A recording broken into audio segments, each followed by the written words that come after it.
Ma fiancée m'a dit que le mariage était annulé à moins que je ne m'excuse auprès de son ex. J'ai répondu, alors le mariage est annulé.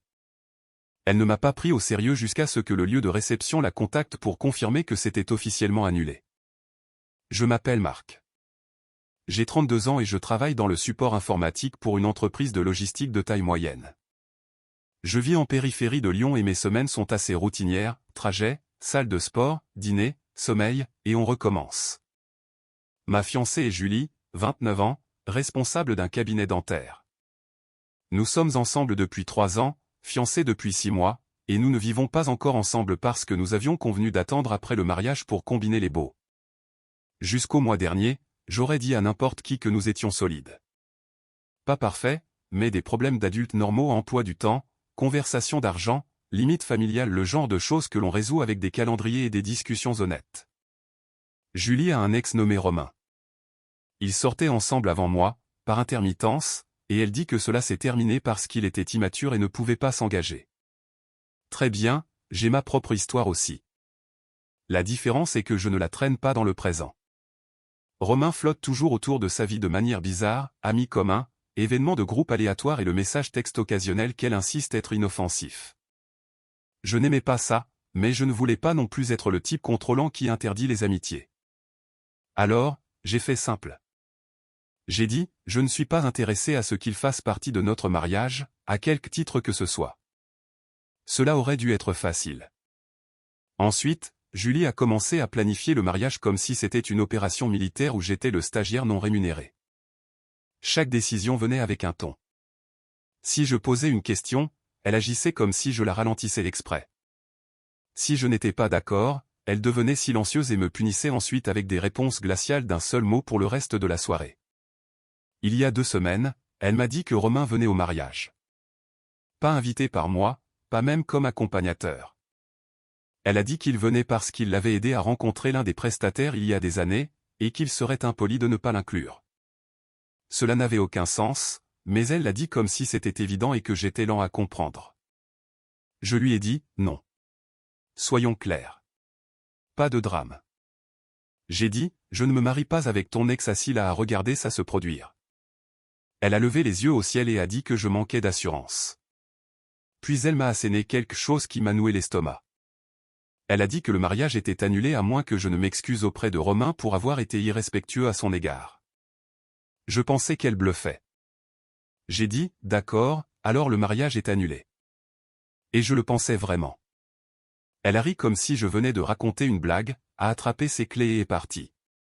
La dernière chose qu'elle m'a envoyée par message texte ce soir-là était que je reviendrais en rampant une fois que j'aurais réalisé combien d'argent avait déjà été dépensé. Je n'ai pas rampé. J'ai commencé à passer des appels. Le lendemain matin, j'ai appelé le lieu de réception en premier. Je n'ai pas crié. Je n'ai pas fait de discours dramatique.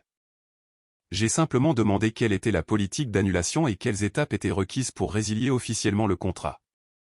Ils m'ont dit que les 2 parties avaient signé, mais que l'un ou l'autre de nous pouvait demander l'annulation. Il y aurait une pénalité financière selon le moment. Je leur ai demandé de m'envoyer le formulaire par courrier électronique. Pendant que j'attendais, j'ai appelé le traiteur et le photographe. Même ton, même question. Je suis resté pragmatique. Si le mariage était conditionnel à ce que je m'excuse auprès de son ex, alors ce n'était pas un mariage que j'étais intéressé à financer. Julie a envoyé un message texte vers midi. Elle a envoyé une capture d'écran d'une confirmation Airbnb pour la lune de miel et a écrit « J'espère que tu es fier de toi. Non remboursable ». J'ai répondu que je m'occupais de l'annulation du lieu et que nous pourrions partager les pertes qui étaient légalement les nôtres. Je suis resté neutre. Pas d'insultes, pas de menaces. Elle a immédiatement appelé. La première chose qu'elle a dite a été « Essaies-tu sérieusement de m'embarrasser ?» Ce mot est ressorti, embarrassé. Je lui ai dit, je ne m'excuse pas auprès d'un homme qui n'a pas sa place dans notre mariage. J'ai aussi dit, si tu crois vraiment que le mariage devrait dépendre de cela, alors l'annuler est la suite logique. Elle a changé de tactique rapidement. Soudain, ce n'était plus à propos de Romain. C'était à propos de mon manque de respect pour son jugement. Elle a dit que je la forçais à choisir son camp et que les adultes sains ne posent pas d'ultimatum. Je lui ai rappelé qu'elle avait donné l'ultimatum, s'excuser auprès de Romain ou le mariage est annulé. J'ai juste accepté ces conditions. Il y a eu un long silence. Puis elle a dit, tu réagis de manière excessive. Je ne voulais pas dire réellement annuler. C'était la première fissure. Je lui ai demandé directement si Romain venait au mariage. Elle a hésité. Puis elle a dit qu'il ne viendrait que si je pouvais être mature. Cela m'a tout dit. J'ai soumis le formulaire d'annulation cet après-midi-là. Je ne l'ai pas fait de manière impulsive, j'ai lu le contrat 2 fois. L'acompte était important mais pas dévastateur. Je peux absorber ma moitié sans ruiner mes finances. Cela ferait mal, mais pas autant que de commencer un mariage où mes limites sont négociables en fonction de son humeur. 3 jours plus tard, le lieu nous a envoyé un courrier électronique à tous les deux confirmant la réception et demandant à Julie d'accuser réception de l'annulation. C'est à ce moment-là qu'elle a réalisé que je ne faisais pas semblant. Elle s'est présentée à mon appartement ce soir-là sans appeler. Elle ne riait plus. Quand Julie a frappé, il était près de 21h. J'avais déjà fini de dîner et je répondais à des courriers électroniques. J'ai failli ne pas ouvrir la porte, mais je me suis dit que l'éviter ne ferait que faire traîner les choses en longueur. Elle est entrée comme si elle habitait toujours là, a laissé tomber son sac à main sur mon comptoir et a immédiatement commencé. Elle a dit que je l'avais prise au dépourvu, qu'annuler sans une autre discussion était extrême, que je la faisais passer pour instable auprès du coordinateur de la salle. Elle a dit que je me concentrais sur le mauvais problème, qu'il s'agissait de confiance. Selon elle, si je lui faisais confiance, je ne me sentirais pas menacé par un homme avec qui elle sortait il y a des années. Elle n'arrêtait pas de répéter qu'il était important pour sa croissance, et que le coupé de sa vie serait immature. Je lui ai dit que je n'étais pas menacé. Je ne suis pas disposé à célébrer le début de mon mariage avec son ex dans le public parce qu'elle pense que l'apparence compte plus que mon confort. Elle a craqué et m'a traité de contrôlant. Puis elle a dit quelque chose qui a changé toute la conversation. Elle a dit que Romain se sentait manqué de respect par la façon dont je parlais de lui. J'ai demandé quand exactement j'avais parlé de lui à Romain. Elle a hésité à nouveau. Puis elle a admis qu'elle lui avait montré des captures d'écran de notre dispute privée au sujet de la liste des invités du mariage. Elle a dit qu'elle voulait son point de vue parce qu'il la connaît bien. C'était la première fois que je ressentais une véritable clarté au lieu de la frustration. Il ne s'agissait pas d'inviter un ex. Il s'agissait de triangulation. Elle faisait passer notre conflit par lui et s'attendait ensuite à ce que je m'excuse d'avoir une opinion sur mon propre mariage. Je lui ai dit que partager nos conversations privées avec un ex franchissait une limite pour moi. Elle a haussé les épaules et a dit que j'étais dramatique. Selon elle, je devrais être reconnaissant qu'elle ait des amis qui se soucient assez d'elle pour donner leur avis. Amis. Ce mot encore. Je lui ai demandé directement si elle était toujours émotionnellement attachée à lui. Elle s'est mise en colère instantanément. Elle a dit que j'étais dégoûtant de sous-entendre cela. Elle a dit que si elle voulait Romain, elle ne serait pas fiancée avec moi. Cette réponse semblait répétée. Je n'ai pas élevé la voix. Je lui ai dit que c'est exactement pour cela que j'avais annulé, parce qu'au lieu de respecter une simple limite, elle a fait escalader les choses et a impliqué la seule personne garantie de déstabiliser la situation. Elle m'a regardé comme si je l'avais trahi. Puis elle a dit quelque chose auquel je ne m'attendais pas. Elle a dit que si j'annulais l'annulation et que je m'excusais auprès de Romain, elle me pardonnerait de l'avoir embarrassé. Me pardonner. C'est à ce moment-là que j'ai réalisé que ce n'était pas un malentendu. C'était un test de pouvoir, et elle supposait toujours que je me plierais. Quand elle a dit qu'elle me pardonnerait, cela a sonné faux. Pas dramatique, pas explosif, juste faux d'une manière calme et définitive. J'ai regardé autour de mon appartement pendant une seconde mon canapé, mon comptoir de cuisine, l'endroit que je paie et que je garde stable. Puis je l'ai regardée et j'ai réalisé qu'elle parlait toujours comme si c'était une négociation où elle détenait tout le levier. Je lui ai dit que nous en avions fini pour ce soir et qu'elle devait partir. Elle a cligné des yeux comme si elle n'avait pas assimilé l'information. Je l'ai répété calmement. Cette conversation est terminée. Tu dois rentrer chez toi. Elle a croisé les bras et a dit qu'elle n'avait pas fini. Elle a dit, les adultes ne partent pas quand les choses deviennent inconfortables. L'ironie était presque impressionnante. Je n'ai pas argumenté. J'ai marché jusqu'à la porte et je l'ai ouverte.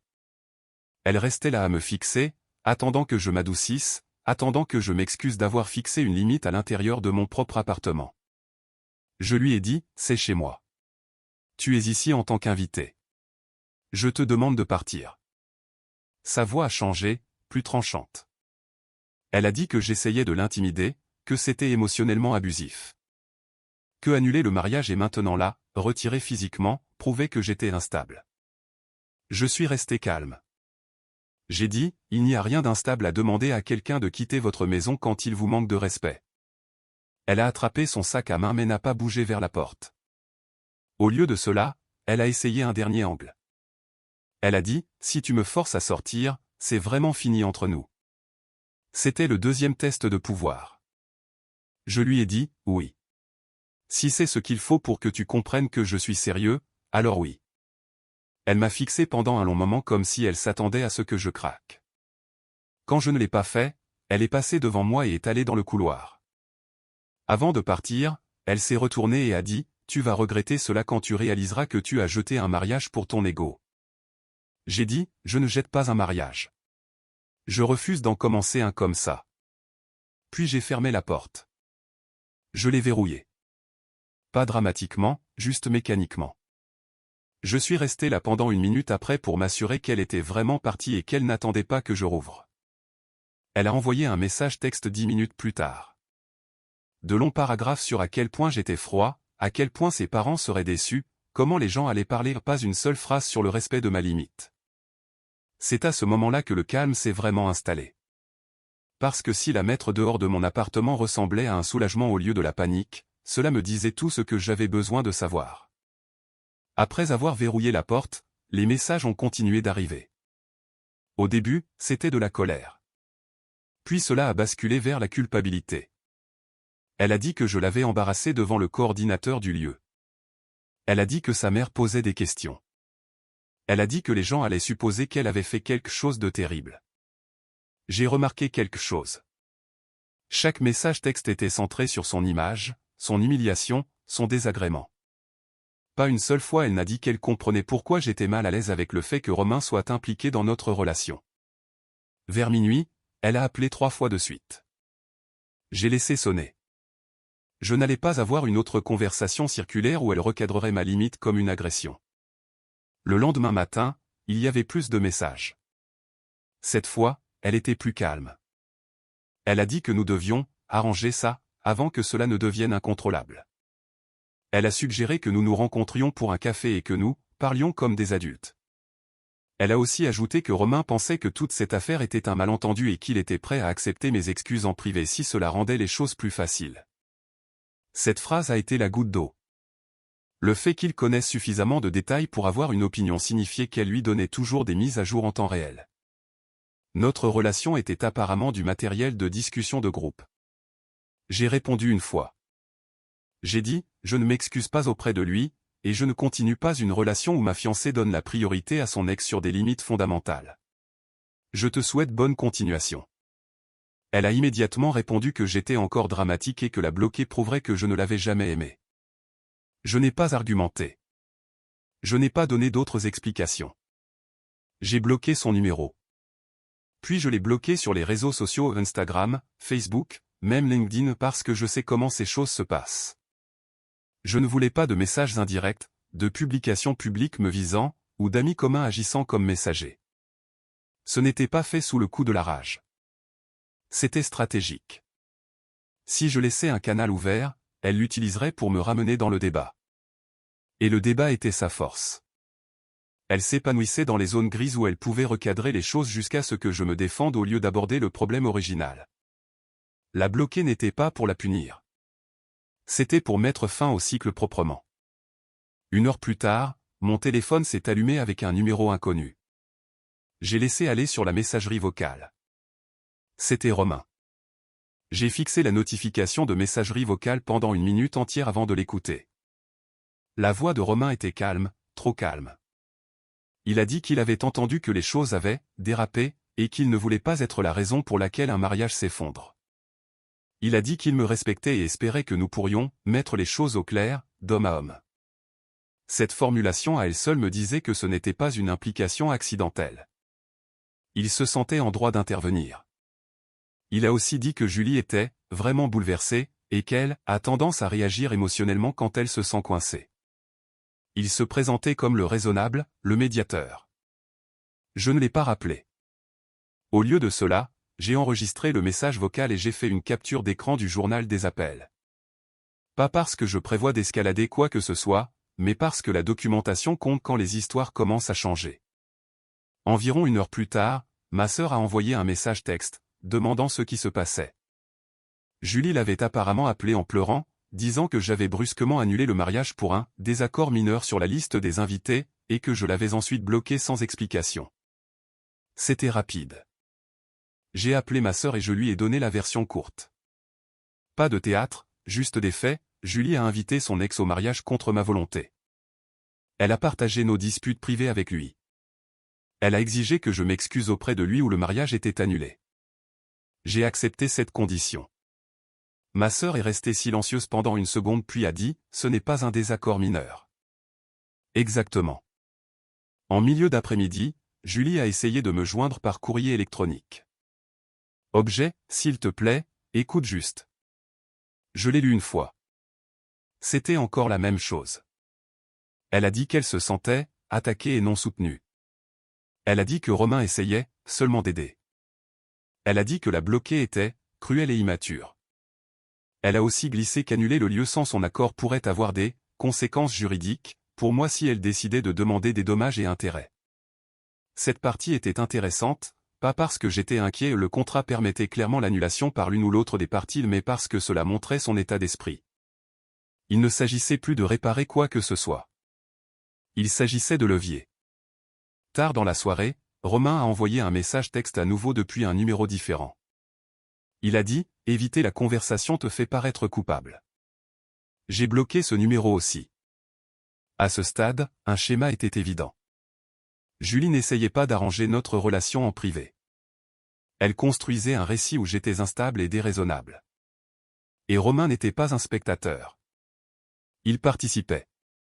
Cela a confirmé quelque chose que j'avais hésité à dire à voix haute, cela n'a jamais été juste à propos d'un invité de mariage. Il s'agissait de savoir si j'étais prêt à entrer en compétition avec son ex pour l'influence au sein de ma propre relation. 2 jours se sont écoulés sans contact direct parce que j'avais fermé toutes les portes qu'elle essayait d'utiliser. Cela n'a pas arrêté les effets d'entraînement. Un ami commun, Antoine, m'a envoyé un message demandant si j'allais bien. Il a dit que Julie avait dit à leur discussion de groupe que j'avais un problème de jalousie, et que j'avais saboté le mariage après avoir paniqué pour rien. Selon sa version, Romain avait été invité par courtoisie et j'avais réagi comme si elle m'avait trompé. J'ai appelé Antoine au lieu de répondre par message texte. J'ai exposé la chronologie en termes simples, elle a invité son ex. J'ai dit non. Elle a rendu le mariage conditionnel à ce que je m'excuse auprès de lui. J'ai accepté. Elle l'a impliqué dans des disputes privées. J'ai mis fin à tout. Antoine est resté silencieux un moment. Puis il a dit, ce n'est pas comme ça qu'elle l'a présenté. Bien sûr que non. Cet après-midi-là, j'ai reçu un courrier électronique de la mère de Julie demandant si nous pouvions parler. C'était poli mais direct. Elle a dit que les mariages exigent des compromis et que l'orgueil ne devrait pas ruiner un avenir.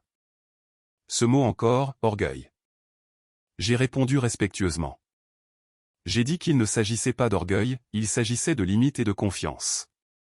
Je lui ai dit que je n'étais pas à l'aise d'épouser quelqu'un qui impliquait son ex dans nos conflits et rendait ma participation conditionnelle à son apaisement.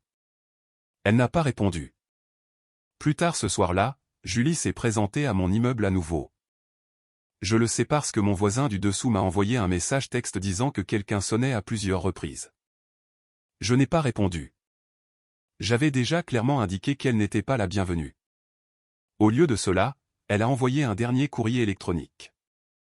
Il était plus long que les autres, moins en colère, plus stratégique. Elle a dit qu'elle était prête à désinviter Romain si c'était ce qu'il fallait pour avancer, mais elle avait besoin d'être rassurée que je ne l'humilierais plus comme ça. Elle a aussi demandé que je m'excuse auprès d'elle pour avoir réagi de manière excessive et pour avoir annulé le lieu sans lui donner une chance de se calmer. Voilà, c'était là.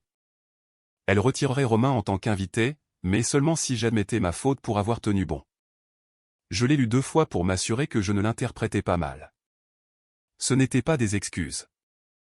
C'était un échange.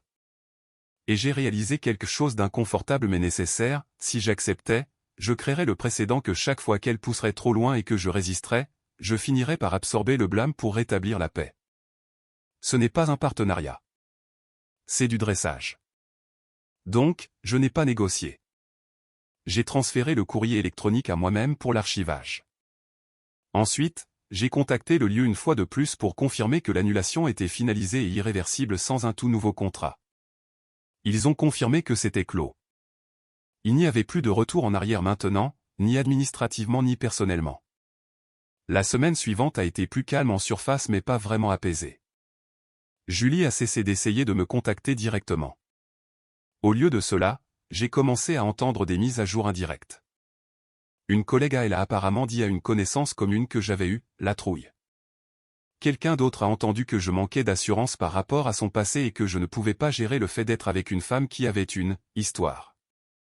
C'était intéressant de voir à quel point le cadrage était cohérent. Dans chaque version, j'étais fragile, dépassé, menacé. Jamais une seule fois l'histoire n'a été qu'elle a exigé que je m'excuse auprès de son ex comme condition de mariage. Je n'ai pas répondu publiquement. Je n'ai pas fait de publication ni essayé de corriger le récit dans chaque cercle. C'est un jeu perdu d'avance. Les gens croient ce qui s'aligne avec leurs opinions antérieures. Au lieu de cela, je me suis concentré sur la logistique.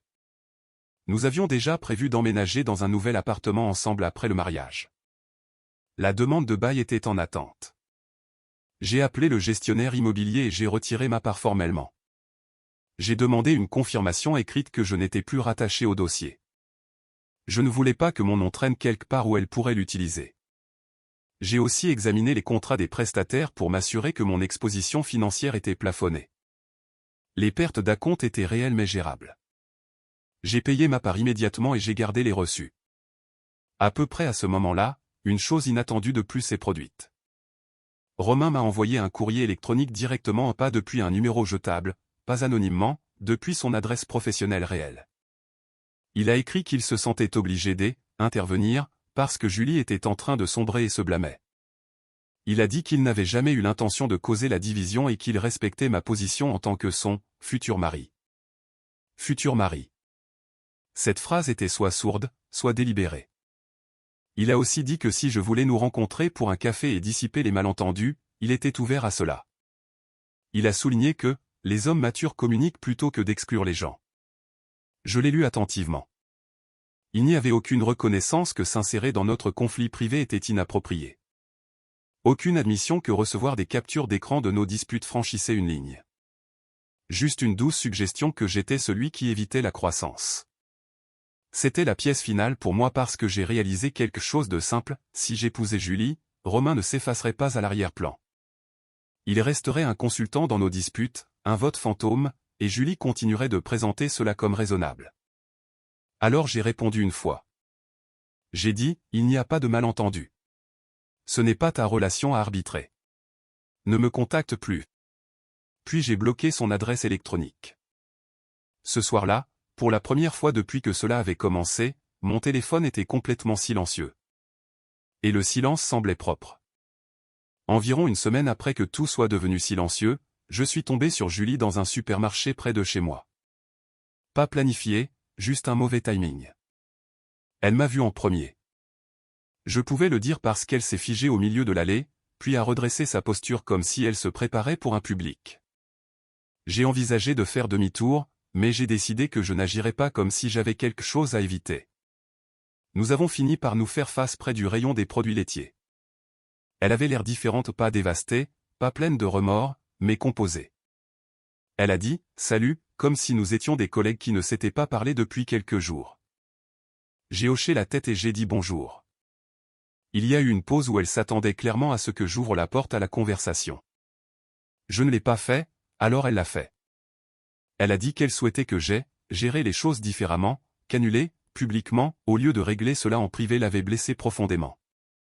Elle a souligné, publiquement, comme si j'avais affiché un panneau publicitaire au lieu de contacter les prestataires directement. Je lui ai dit que je l'avais géré en privé. Les prestataires font partie de la logistique du mariage, ils avaient besoin d'informations précises. Elle a soupiré et a dit, tu sais ce que je veux dire. Puis elle a dit quelque chose qui a confirmé que j'avais pris la bonne décision. Elle a dit que Romain était d'accord sur le fait que nous avions tous les deux escaladé et qu'avec une communication appropriée, nous aurions pu éviter tout ce gâchis. C'était là encore, Romain comme évaluateur, Romain comme juge. Je lui ai posé une dernière question. Si nous revenions en arrière à cette nuit-là et que je disais que je ne m'excuse pas, aurais-tu respecté cela sans conséquence? Elle a hésité. Pas longtemps, mais assez longtemps. Elle a dit, j'avais juste besoin que tu me montres que tu pouvais faire passer mes sentiments en premier. Cette réponse était honnête et révélatrice. Faire passer ses sentiments en premier signifiait subordonner ma propre limite. Cela signifiait accepter que son confort avec son ex l'emportait sur mon inconfort. Je lui ai dit calmement que je ne suis pas intéressé par une relation structurée de cette façon. Elle a semblé agacée alors, pas triste, agacée, comme si j'étais difficile sans raison. Elle a dit, je suppose que c'est tout alors. J'ai dit, oui, c'est tout. Nous sommes restés là une autre seconde. Puis elle a ramassé son panier et s'est éloignée sans se retourner. Je n'ai ressenti ni colère ni regret, juste une confirmation. Parce que même à la fin, elle a cadré le problème comme mon échec à prioriser ses sentiments, pas son échec à protéger notre relation de l'influence extérieure. Et cette différence n'est pas petite. Elle est fondamentale. Cela fait 3 mois que le mariage a été officiellement annulé. Les retombées financières sont réglées. Nous avons partagé les acomptes non remboursables selon les contrats que nous avions signés. Il n'y a pas eu de procès, pas de menaces juridiques dramatiques, juste de la paperasse et des reçus. La version sociale des événements s'est stabilisée aussi. Les gens qui voulaient croire que j'avais paniqué le croient toujours. Les gens qui ont demandé ma version l'ont entendu et ont fait leur propre jugement. Je n'ai pas couru après la validation. Julie et moi ne nous sommes pas parlé depuis le supermarché. Un ami commun a mentionné récemment qu'elle et Romain passaient beaucoup de temps ensemble à nouveau. Je n'ai pas posé de questions de suivi. Ce ne sont plus mes affaires. Si quoi que ce soit, cela renforce l'instinct que j'avais quand elle insistait pour qu'il fasse partie de notre jour de mariage. Avec le recul, le déclencheur réel était petit sur le papier, une invitation, des excuses, une demande présentée comme un compromis. Mais la structure en dessous n'était pas petite. Elle a impliqué son ex dans notre conflit privé. Elle a traité son opinion comme pertinente pour nos fiançailles. Elle m'a positionné comme quelqu'un qui avait besoin de gagner l'approbation d'un homme qui n'avait pas sa place dans mon avenir. Et quand j'ai refusé, elle a fait escalader au lieu de recalibrer. Ce qui ressort le plus n'est pas la dispute elle-même, c'est la rapidité avec laquelle elle a bougé pour contrôler le récit une fois que je n'ai pas obtempéré. Appeler ma sœur, envoyer des messages à des amis, suggérer que j'étais instable, ce n'était pas de la panique. C'était de la limitation de dégâts. Si je m'étais excusé auprès de Romain, le mariage aurait eu lieu. En surface, tout aurait semblé aller bien, photos, sourires, discours. Mais j'aurais su que le moment venu, ma limite était négociable et que son ex avait une voix dans notre dynamique. Cette connaissance n'aurait pas disparu après la lune de miel. Les gens continuent de demander si je regrette d'avoir été aussi ferme. La réponse honnête est non. Annuler un mariage coûte cher et est incommode. Divorcer de quelqu'un qui ne respecte pas vos limites est bien pire. Je n'ai pas perdu un mariage. J'ai évité un mariage qui était déjà structuré contre moi. Et le fait qu'elle n'ait cru que j'étais sérieux qu'une fois que le lieu a confirmé que c'était annulé me dit tout sur la façon dont elle voyait ma résolution. Elle pensait que je bluffais. Je ne bluffais pas.